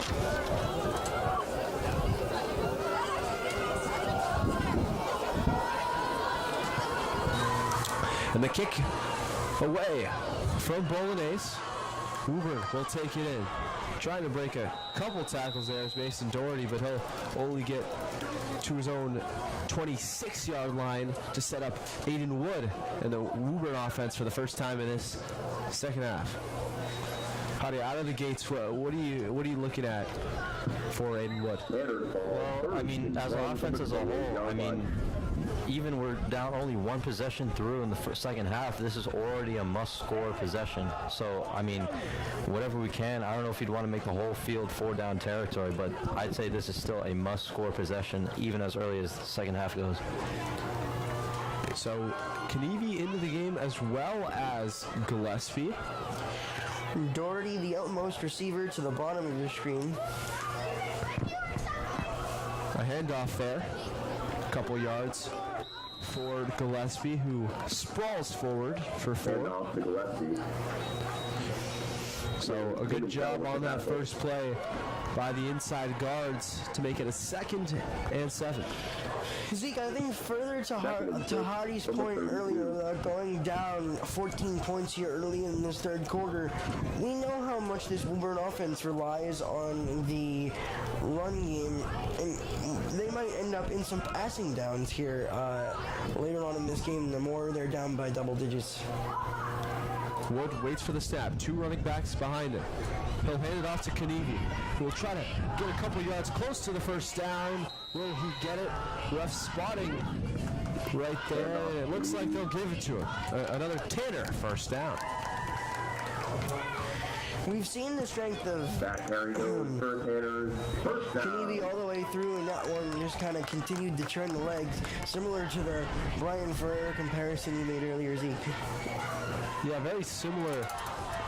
Brian Ferrer, obviously a legend. It's hard to replace a play like that, but Knievi has done a really good job at sustaining the Jack Belcher style run game as Wood. And there, Knievi the fullback, Gillespie the lone back. Here's a play to Doherty. He'll try to find the edge. Nothing going for him. He'll actually lose yardage there. Yeah, Zeke, on that one, the Tanners are in the I form for the first time in a while, and on the misdirection, play-action handoff, they kind of, once again, we're moving behind the line of scrimmage and just unable to get back to that line there. So a couple substitutions for the Tanners here as Wood with Knievi to his left. Trips all as well to his left with the lone receiver on his right. No tight ends. Wood waits for it. He takes a snap. Hands off to Knievi. A lane for him to run. He'll get the yardage back and more. 6-yard gain. It's more like a 9-yard gain for Thomas Knievi. He had the edge immediately, as you said, Zeke, across the 40-yard line out to, towards the 45, and he was forced out of bounds. Well, he was still lowering his shoulders, so he wanted to get as many yards as he could. Another big play from Thomas Knievi, Audie. Yeah, he's never gonna. In that play, I loved how he's never gonna run out of bounds by himself. He's always, if you're going for him near the boundary, he's gonna make you pay. He's gonna run right back inside and give you a good punch. Once again with Wood. Split backfield as well. In the crouch. He'll take the snap. Hands it off to Knievi. He'll pummel his way forward for the first down. So, a couple good run plays to get Woburn yet another first down. As they make their way into red and black territory on the first time in this drive. Looking good, but knowing that running the ball takes a lot of time off the clock, so you gotta be proactive. Well, slow and steady wins the race. That's kind of the style that Woburn have gone with. But Knievi in the Wildcat, he'll hand it off to Wood. He'll find a wide open Woburn wide receiver for the touchdown. Gavin Driscoll, trickery on Thanksgiving. An unreal play call there from Jack Belcher. He lined up Aiden Wood in the slot with Knievi as the Wildcat quarterback. He faked the handoff, then came wide, flipped it to Wood, and he had Driscoll wide open. Gavin had nothing but green grass ahead. Wow. How long do you think they've been saying that one for? I think there's a perfect time to bring it out. Perfect time to bring it out. They were talking about that in the preseason meetings. As the extra point is up and good. Reminds me of a little Edelman Amendola play action there. We were talking slow and steady, but that one was beautiful. That one was right away. Woburn cut this deficit down to 7. Now it's time for their defense. Talk about an offensive spark, though, from the Tanners as Wood connects deep with Driscoll. But, Zeke, as you said, the pressure now once again shifts to that defense. And can they stop Bernadeschi through the air? And it's been Rotundi on the ground all game long as well. As car horns ring around in celebration for these Tanners.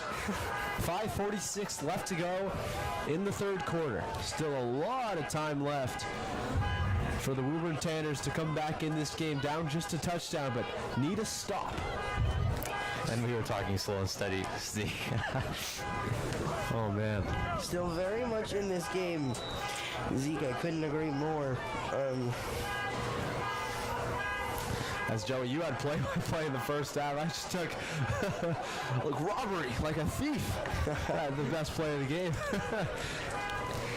As Cerullo will walk up to the ball, but that Thanksgiving wind knocked it down. He'll get one more chance before they'll have to call over a holder. As they do call over the holder, that time Justin Bauer, the sophomore. Cerullo, he'll squib it, but it will go off a Winchester play, and the ball squirming around. But a red and black special teams member jumps back on it at the last second. That is Chris Russo making the emergency collection. That was I think Coach Jack Belcher really wanted that ball right back, Zeke. He told Cerullo to fire it off of a red and black special teamer, and they were right there. But the red and black at the bottom of the scrum to recover. And what that does now, Zeke, is it gives the red and black great field position at their own 41 starting this drive. O'Connell back into the game for Winchester with the offense set up at the 40. Rotundi takes the carry, turns about 5 yards. Those car horns still blaring. Oh my gosh, so annoying. After the unbelievable. Figure it out. After the unbelievable touchdown. Buddy, is that you? From the 45. Hopefully not. Sheesh. Figure it out. As Winchester greatness in the stands, Jacob Flores comes in the game, a Bentley cornerback out of Winchester. Saw him walk up here. So, contested affair as Rotundi gets another carry. He'll try to find a lane. Sets up a 3rd and 2. He kept those legs churning in the pile, getting near the 50-yard line with Zeke, as you said, 3rd and short coming up. As Woburn will make a couple defensive substitutions, and the car horns are off! The car horns are off! The annoyance is gone, and Hottie coming back into the room after he turns his car horns off. Sheesh. Apologies. Figure it out. He did figure it out, though. That's what I do. I figure things out. Disclaimer, it was not Hottie with the car horns. But anyways, O'Connell takes the snap, fakes the handoff to Rotundi, finds Radeski, who drops the football on 3rd down, and it sets up a 4th and short in Winchester territory. What will they do? I think they go for it at this point. Zeke, it was that same motion screen that Berdesky had on his 3rd touchdown of the game. It was once again, he thought he had the ball and started thinking about moving before he could bring it in, and then William Nelson tried to advance it off the fumble, but they rolled it an incomplete pass. As Jude Donahue substitutes in for Woburn. Hello, hey Jude. They remain in the same formation. Rotundi will power forward for the 4th down. Very close, and he gets even more. About 7 yards past the marker for just a really impressive 4th down conversion. So credit to Winchester there, going for it on 4th down. They get it. Yeah, they had some pace to that one too, Zeke. They didn't want to let Woburn have enough time to get set. I was trying to give you the breakdown of the formation that Winchester was in, but they snapped the ball too quickly for me to even do that. So they knew they needed to get that first down. They knew they needed to convert on that 4th down, and then they keep the drive alive as well. Well, you can see what they were doing on 3rd down, just trying for that explosive screenplay, and if they didn't get it, they knew what they were doing on 4th down. As Rotundi will get what it feels like his 100th carry of the game, but he'll get stopped 6 yards before the marker. And off to Rotundi. Under 5 minutes to go in the 3rd quarter. This continues to seem like a must-stop drive for the Tanners as they are running out of at the 34-yard line. offensive opportunities. Woburn in search of a stop here as, listen, Winchester had 3 offensive drives in that first half. So they go by fast as O'Connell takes the snap, hands off to Rotundi, which feels like the 200th time as he finds a lane, breaks a tackle. Late flag came in as well, so we'll have to check that. But it looks like Bolognese actually held Centrullo. So we'll wait for that call, but it looks like Winchester will be going backwards here on 2nd down. You could see the frustration on number 70's face. That's Michael Bovies for the red and black. Not sure if he was the one who gets credited for the or nabbed with the hold, but still a nice run negated by the penalty. Yeah, so Winchester, still a question as, will they go forward here? The refs are moving the ball forward. I believe They'll go backward. I guess it's a spot foul. the signal was a hold. But they're going to go with spot foul and go from where the run ended. Which is an interesting call, so. Ball spotted at the 37, yeah. Yes, Zeke, and I think what that tells us is that the penalty could have occurred at the 27, so they push it 10 yards back to the 37, and that's where That's exactly right. Good call, Joey. that's where the red and black will continue. O'Connell takes the snap, hands it off to someone that is not Rotundi, and he'll churn about 2 yards upfield. That's Dominic Vozella And off to number 29, Dominic Vozella. with a rush, who corkscrews for 2. 2-yard gain. They faked the screen on that one, Zeke, so you know that's going to come back into the offensive playbook at some time. But that's a classic example of the run-pass option offense that's become so vocal in football in recent years. O'Connell scrambling. Woburn getting to him, but he's going to rush out right. He'll find Bolognese wide open for the first down, who will keep going for more. And he gets tackled all the way down to that 10-yard line. An impressive play for Mr. O'Connell. Complete to number 17. Bolognese just wouldn't go down. You could see the reactions on the Woburn sideline of just how close and closer they got to getting O'Connell down, but he stays alive and then finds the open man. But you're asking a lot of the Woburn secondary to keep eyes on their mans for that much time down the field. Once again, Nick Black got it in the backfield. Yeah, amazing pressure from Nick Black. I think the contain sort of broke down. Nick Black did his job right there coming right up the middle, but contain needed a contain from O'Connell. O'Connell throws it out to Berdesky. He tries to break a couple tackles. He will. Green grass in front. Winchester will restore their 14-point lead in the 4th touchdown of the game for Ted Budreski. Another bubble screen. This one goes for 6 once again, the 4th, meaning all of the touchdowns for the Winchester Red and Black credited to Ted Berdesky. And they continue the assault on the Woburn defense as Budreski surely putting himself in the history books of this rivalry. As in our time, Joey, we did not see a 4-touchdown game from anyone, especially a wide receiver. As Bolognese's kick is up and good, but a full-fledged effort from this Winchester offense. Bolognese catching a 3rd down. Rotundi with effective runs upfield, and Budreski to finish it off like he always does. Winchester up 28-14. We'll take a break here on WPMC.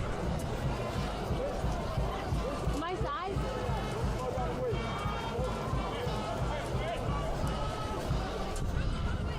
Okay.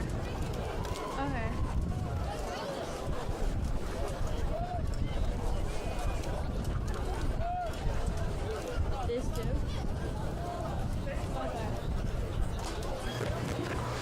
Back here on WPMC for Thanksgiving football action. If you're just joining us, you don't really need much. You just need the name Ted Budreski. 4 touchdowns in this game.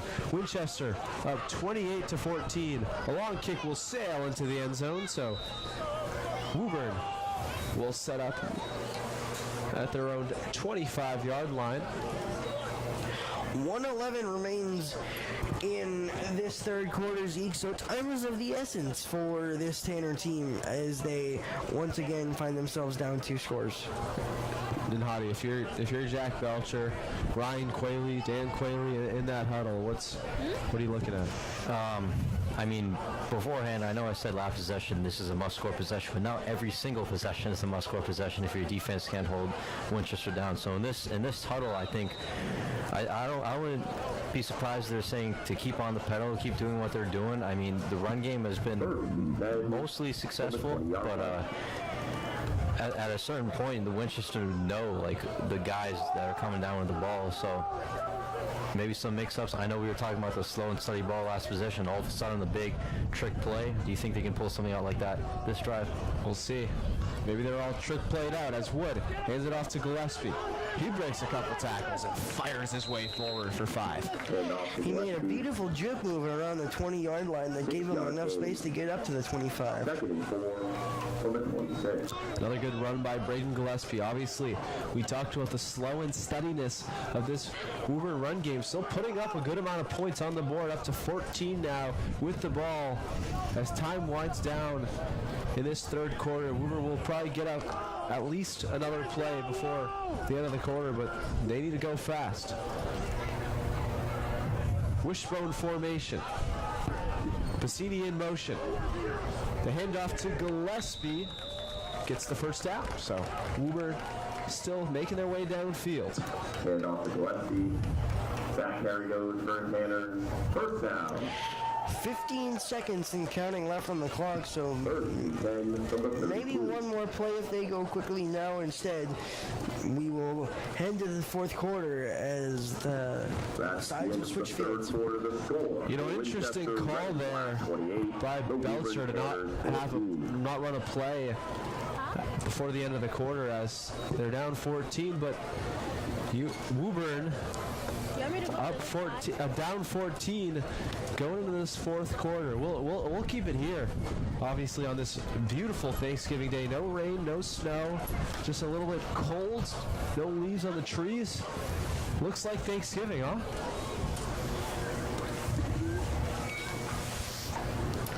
Howdy, we were talking during the last break about how the Tanners will address what happens next if they score, and I think a lot of it's going to come down to how quickly they're able to find the end zone if they do, and whether or not they're going to have to go to that strong squib again and try to recover it.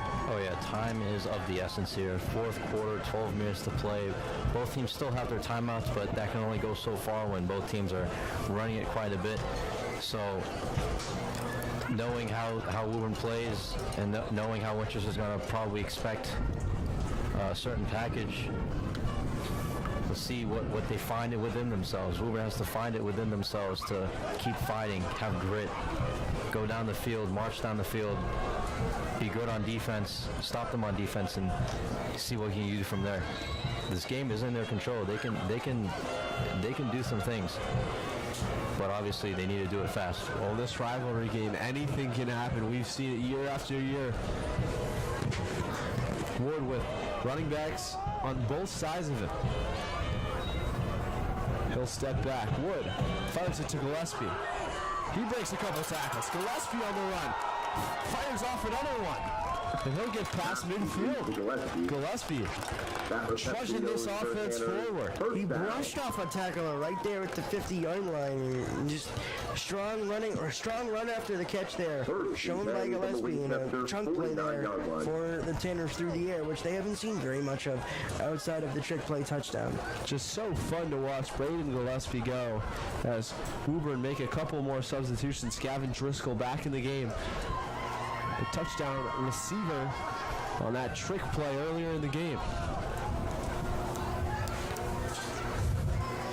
Red and black look to be showing some pressure here. That's Bassini. He's going to look to throw here. He'll find Driscoll wide open. But that one's incomplete. Boy, did I totally roll on that. When Gavin Driscoll's in the game, it's a trick play personnel. However, that one didn't work out as that throw a little bit errant. What? We were mentioning if they're going to pull out some trick play again, I think this is the last game of the season. This is the rivalry. Winchester might as well pull them all out right before the season ends. Doherty came across the formation in a sweep motion, and that time the red and black were aware of Driscoll, and it was just kind of, with the defender there, Driscoll didn't have the opportunity to outreach his arms to make the grab. Well, here's Wood with running backs to either side of him. He'll take the snap. Keeps backing up. He's going to try to find Bassini, who can't make the catch. Excuse me, that's Mason Doherty there. As you mentioned, Zeke, a very, very deep drop from Wood on that last play, and I tend to think that might have made the throw even a little bit more difficult trying to find Doherty. Yeah, it looked like he was just backpedaling back and back and back because his offensive line couldn't really sustain all the pressure that Winchester were bringing. And he was throwing a ball that maybe was 15 yards downfield to maybe it looked like 25 yards downfield. Yeah, very dangerous ball. I mean, I had my eye on the quarterback there, but for a second I thought it was a screen pass, given all the defensive linemen right in front of his face. But no, I think the offensive line couldn't contain the defense there. Jason Barrett lined up out wide in a strong formation at the 50-yard line. 3rd and long. As Knievi will take the handoff on 3rd and long. He'll just get about 4 yards there to set up a 4th and 6. Decision time. I'd assume Woburn go for this. 10:47 and counting. Left in the game, down 2 touchdowns. Hottie, what's your play call? Ooh, I think they had one good rollout pass concept in the first half. I haven't seen them pull that out again for a while. Now that they're on the right hash, that last one worked on the left side of the field. This is also the left side of the field that's more open. I think they might pull that one out here. All right, let's see what happens. With the 10 minutes, they don't really have much of a decision to make. They're kind of in the need of getting this one. Wood waits for the snap. He'll take it. Back pedals. He'll find a wide open wide receiver. Woburn will get the first down. Jason Money Barrett. Just at the sticks. And that completion goes for Tanner's first down. Got just as much as he needed on a quick speed out route. There, just a simple throw by Aiden Wood, and he's there to put it right on Barrett. Oh, you can't go wrong with a quick out route to the sticks if you're in that situation. A few yards. And I'm sure the quarterback saw that there was a good matchup on that side, and maybe even a little bit of inside leverage from the DB. Knew he could take the out and took it. Under 10 minutes to go. Tanner's in need of a score. Zeke, take it away. Well, here's Knievi in the Wildcat. He'll take it. Look to hand off to Wood, but he'll run it instead. And no gain there. Wood was calling for it. We saw that earlier in the game with the Driscoll touchdown. Yeah, it was the exact same formation. Wood backed out into the slot. This time the red and black were aware of it, so Kennedy makes the decision to keep it himself. Winchester weren't fooled on that one. As Doherty will come out of the game here, so look for the run personnel. Very full backfield behind him. Wood will take the snap. Hands off to Gillespie. He's looking for a running lane. He finds one. Breaks a couple tackles forward. Great cut at the line of scrimmage there by Brayton to get some extra yardage. And then Zeke, as you said, kind of able to sprawl out across near the 30 for those extra yards. So sets up a 3rd and 4 here.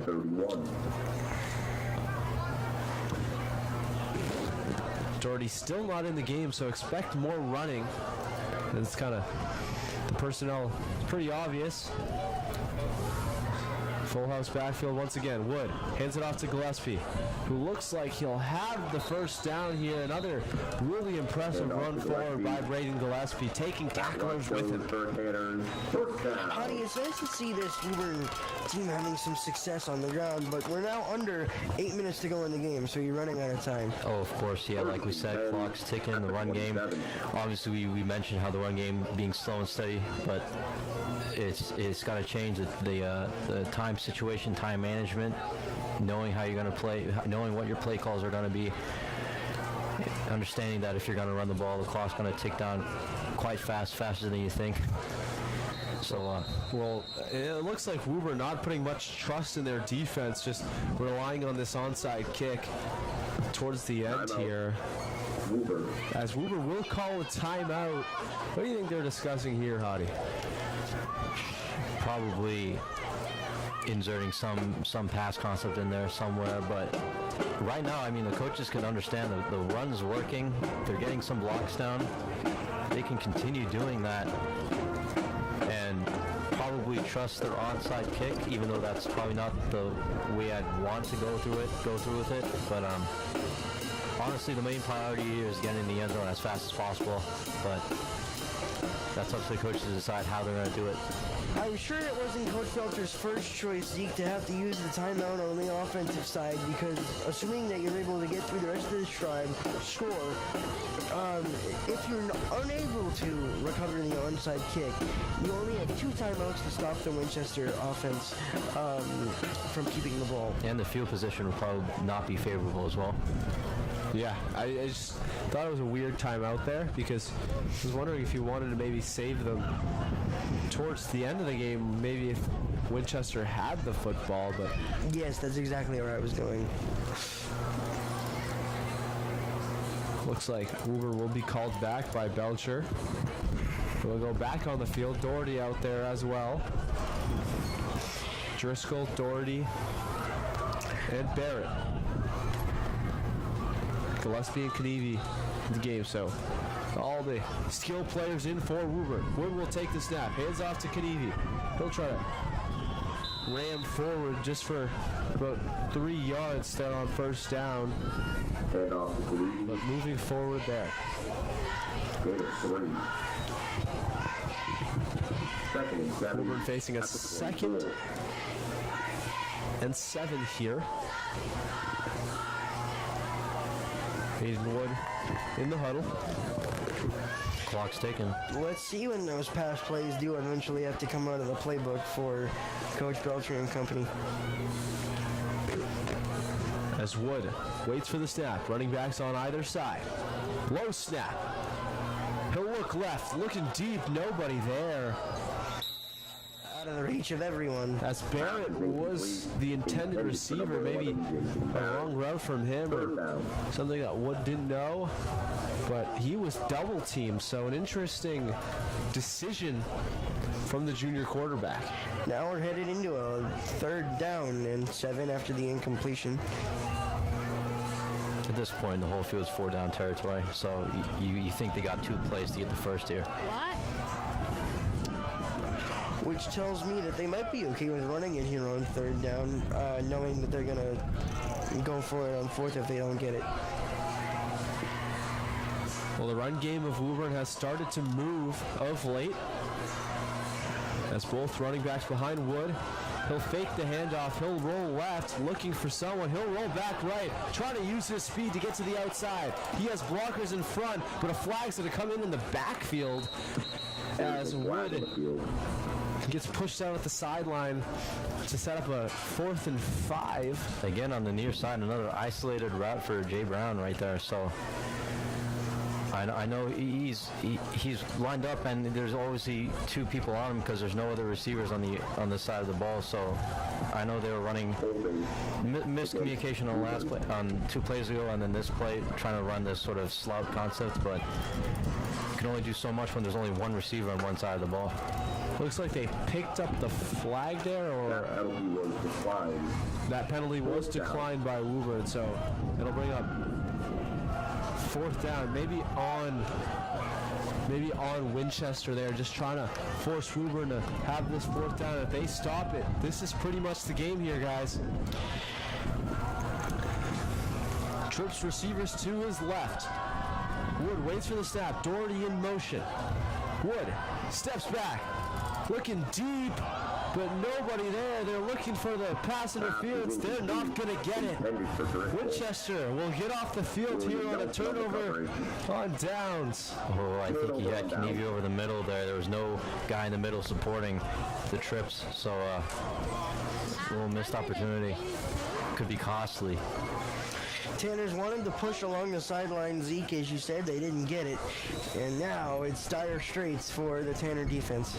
And you'd assume here that Winchester will just run the ball with Rotundi, get a couple first downs, and this game will be over. Tanner's in desperate need of a turnover if they want any chance of coming back in this one.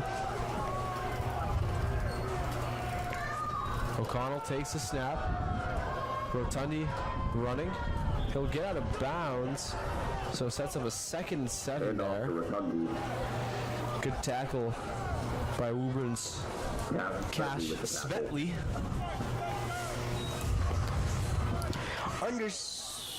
Actually, the clock stopped here now with 6 minutes and 2 seconds remaining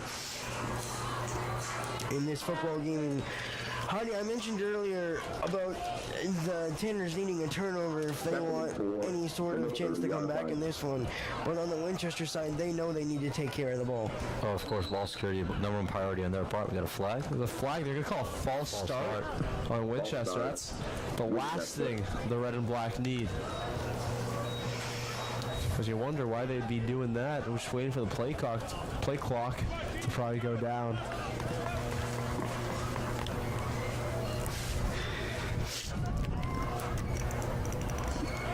As you said, Zeke, I think they'll look to remain in the run game here. There's another good run by Rotundi. He'll get to the outside. That's a first down and more. And off to Rotundi. 5:50 left on the clock, and Rotundi keeps running Winchester into a Thanksgiving victory here at Connolly Memorial Stadium. But always something Mr. Hadi Bilal always told me, it's not over till the 000s. It's not over till it's over. Except for the time when the coaches run on the field with 25 seconds left after the last final knee. Oh, that's an exception. Yeah. That's what I thought. No. Taking a look here at as Rotundi fires his way through the middle for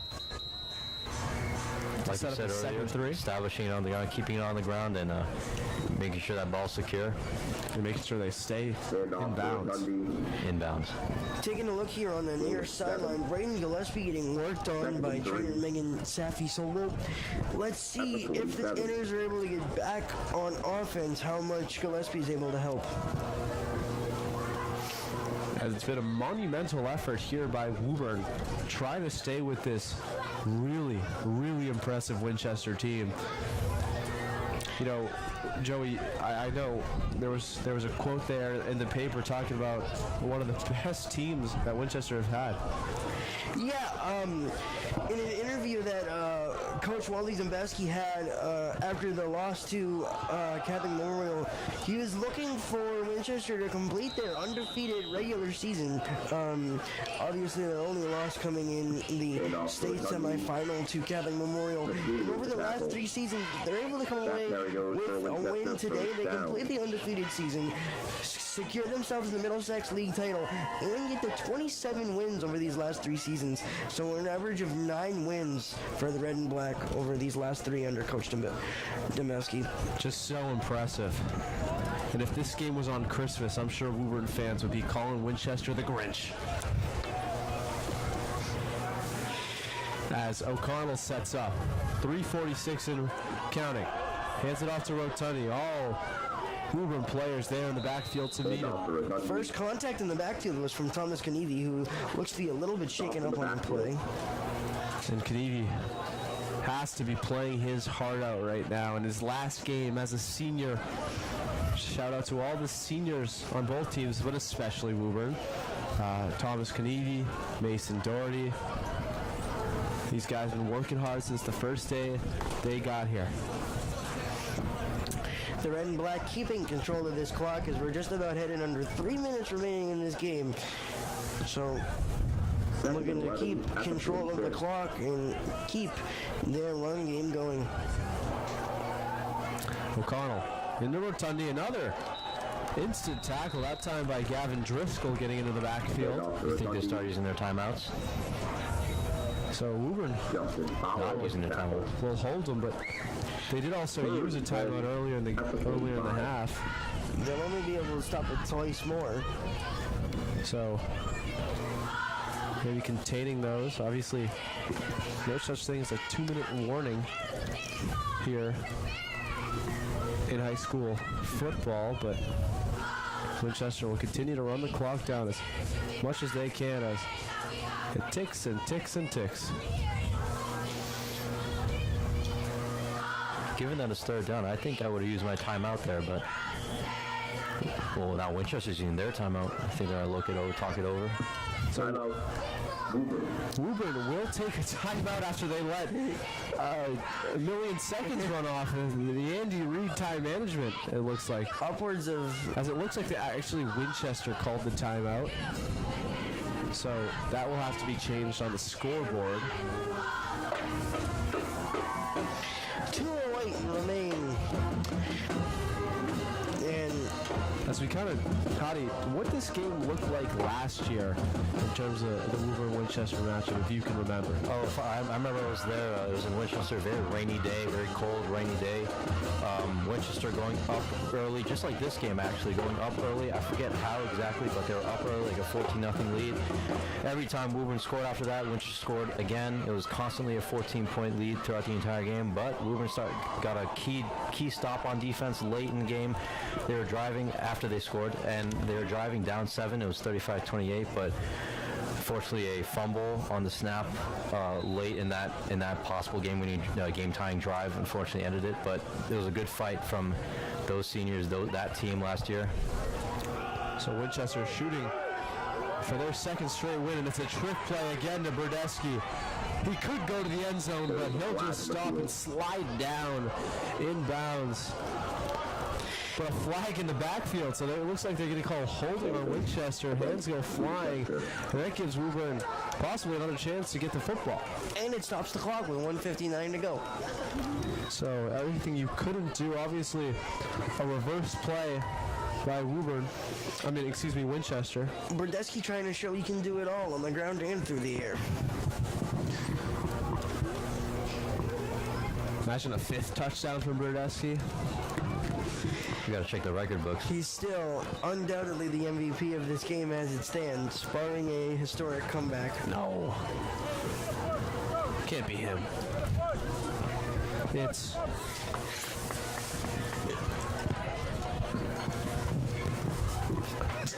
is Burdesky. I just thought about it for a little bit. 4 touchdowns will do that, but there's a lot of other players that potentially... I liked Brendan Cullinane today. I think he was really good. There's a handoff there to Rotundi. Powers forward for 8 yards. Belter does use a timeout here, stopping the clock. Timeout. Woburn. So that's a timeout to Woburn. But just now you're looking at one timeout left after the scoreboard hasn't really updated the number of timeouts that Woburn have, but I'm assuming it's one timeout left. I highly doubt they're going to run the ball on this drive. You got to find some way to go on the air.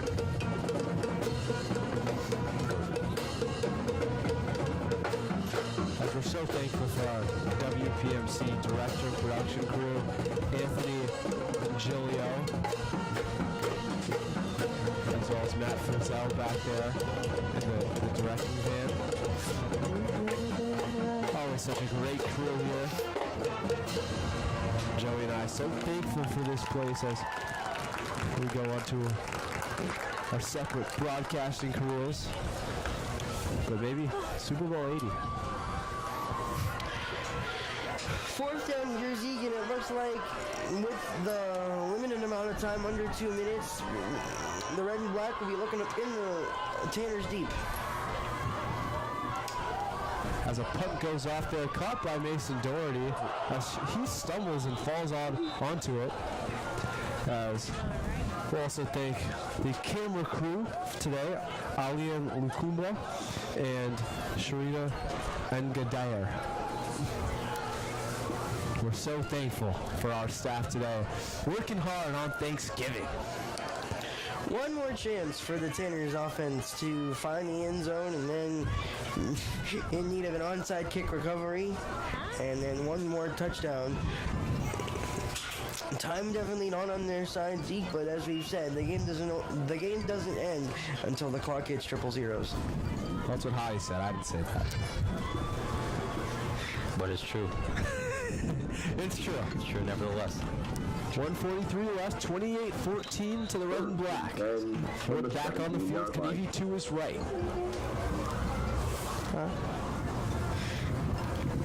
Doherty in motion. Across the middle. A snap, a dribbler back. Wood will take it. He'll fire it to Kanivi. He'll just drop it. That's 1:37 left. Probably the smart move to drop that pass. Gives them a better opportunity here on 2nd and 10. Going to be a lot of passing plays here. Just trying to get a touchdown very, very quickly. So they have a chance at an onside kick.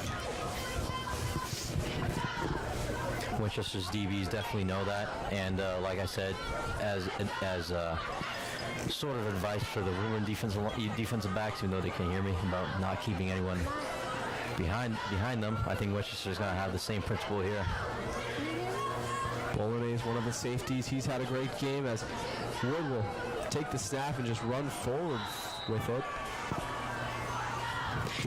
Interesting play call there, decision in my eyes, because we're now under 90 seconds to go. Tanner's needing to get down the field and get down the field fast.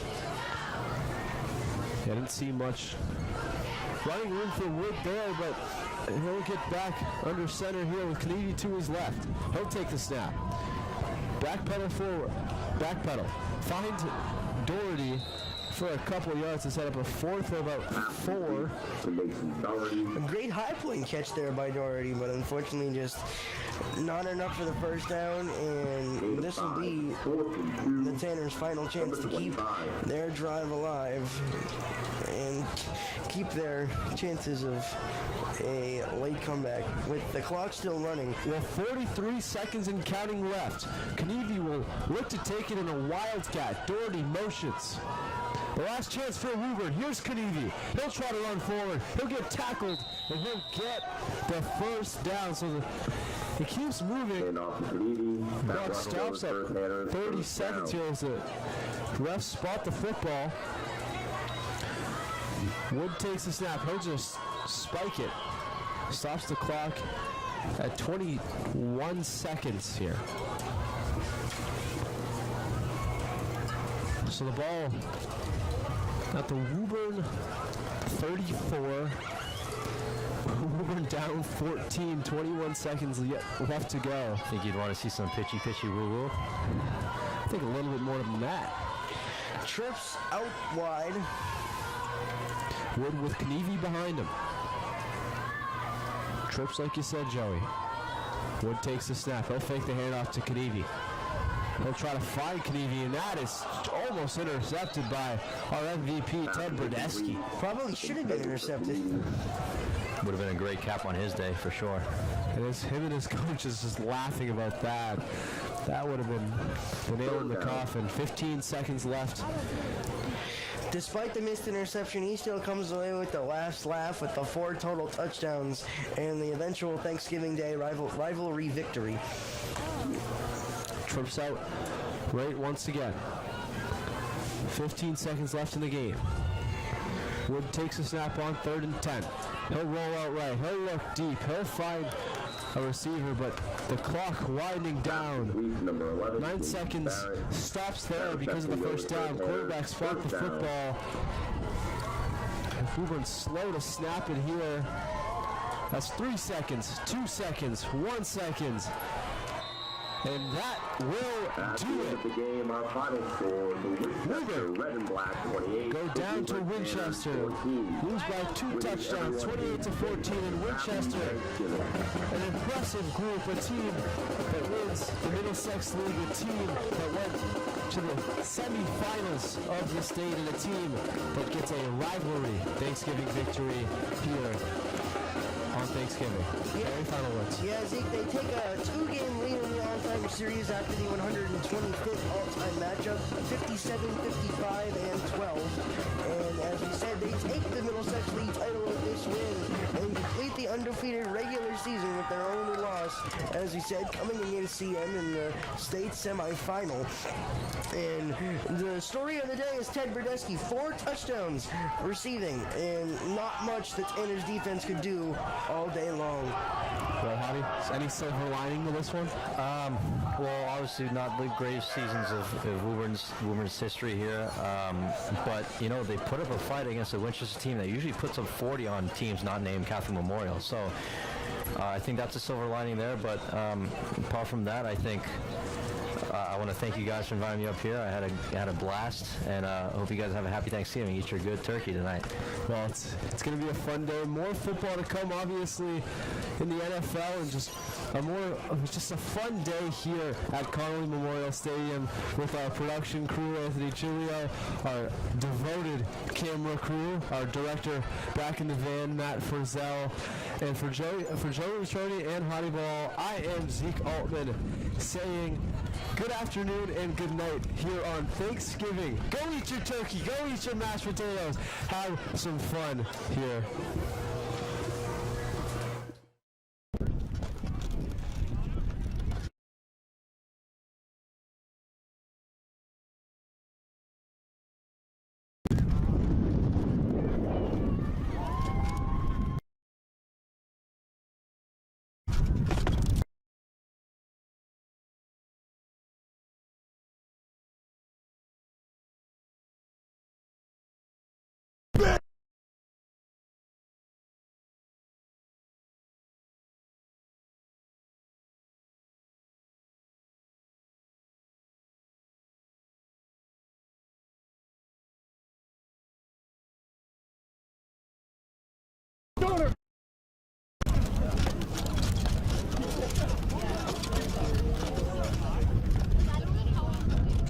Filming? I think we're done.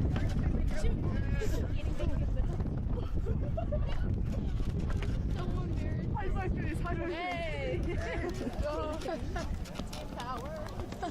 What?